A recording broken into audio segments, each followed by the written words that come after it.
Guys, every good comic book ends with the hero giving the villain a really good beating. That's how these things happen. But in some cases, heroes simply cross the line, okay? For a variety of reasons. And if you want to know more about the times when the Kingpin or the Green Goblin almost got knocked out, well, just come with me.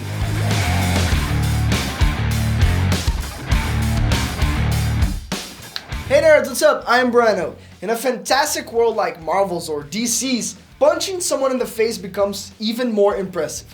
Think with me, alright? You have superpowers, mega advanced weapons, and a series of ways to eliminate a person. But even so, you choose to simply beat the guy until he ceases to exist. Now, why is that? The reasons are the most varied, okay, of course. But the truth is that even superheroes end up crossing the line sometimes. And usually they know that they did cross the line and they kind of end up feeling bad after it. But there's no way, okay? Nobody is a full saint. Not even the most peaceful heroes can handle everything. And it is at these times that the villains must regret a lot of things that they do. I highlighted some examples so you can see it. Check this out. Purple Man. Zebediah Killgrave, also known as the Purple Man, is a villain with powers to control people's mind. Only he was unlucky enough to be drugged in jail and temporarily lose his powers. And he was even more unlucky to get out of jail and run into Luke Cage. And he was in jail precisely because for a whole year, guys, he kept him in jail and abused Cage's wife. Do I even need to say what happened? Yep, the beating went loose. Luke Cage whooped the Purple Man so bad that he became more purple than he already was, and he kind of needed Captain America to intervene. It was so bad that Captain America had to ask Luke Cage to stop. Otherwise, he would probably be still smacking Killgrave till this day. ZANDER Rice. X-23 is the new Wolverine. She literally replaced Logan in the X-Men for a period, and the history of the two is very similar. Laura also has claws and was also a guinea pig for the Weapon X project, and this time under the command of ZANDER Rice.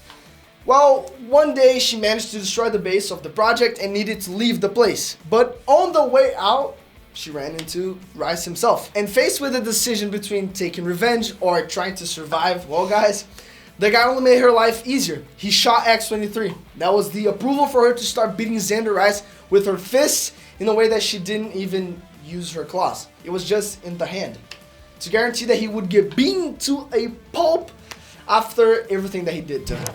Bullseye.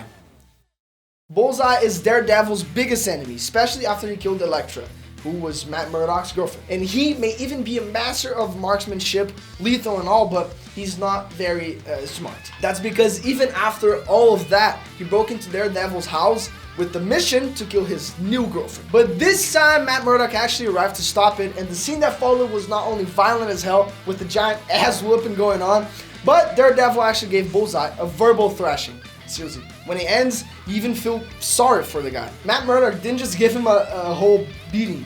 He gave him a giant lecture as well. Yeah, Mercenary was simply in shock after that. That's all. Kingpin. One More Day is actually one of the most controversial Spider-Man stories out there. The one where he makes a pact with Mephisto and his marriage to Mary Jane is broken. But early on, there's still an epic beating of the Kingpin. Among the many problems that Peter Parker faces, there is Aunt May on the verge of death because she was shot in an attack ordered by Wilson Fisk, who actually was arrested. In a rare moment of uncontrollable rage, the friendly neighborhood Spider-Man goes to the doghouse where Fisk is, and along with a bunch of henchmen, he ends up making fun of the big guy. He simply humiliates the king of crime in front of a good part of New York's gangsters, and he even promises this: if Aunt May dies, I'll come back here and I will kill. He didn't come back, but for the first time in his life, the crime boss must have soiled his pants. Yeah, there's no way he must have. SKRULLS. Okay guys, hear me out. Once the SKRULLS tried to invade Earth, starting with Wakanda, which is already a kind of bad idea if you stop to think about it. It's the land of the Black Panther. Only it was even worse, since at the time King T'Challa was married to Princess Aurora Monroe, which is Storm of the X-Men. And the Skrull armies managed to enter the country, but the two heroes managed to manipulate the aliens, causing the Skrulls to send the strongest warriors after them, leaving most of the army behind. Not only did they easily take care of the pursuers, but the Wakandan army actually decimated the already weakened Skrull troops still inside the ships. What happened there, guys, was a true massacre, okay? A carnage. The thing was so brutal, guys, that the Black Panther even insisted on leaving a message on the Skrull ship's bridge. This is what happens when you invade Wakanda. And the message was written in the blood of slain Skrulls. which I think is kind of badass. Green Goblin. Spider-Man is famous for being a very calm hero, very averse to violence, but by an irony of fate, he is actually the only one who appears twice on the list, and it is no wonder. Everyone knows that the Green Goblin is Spidey's arch enemy, and that's since the beginning when he killed Gwen Stacy, who was Peter Parker's girlfriend. But only a few people remember the rematch.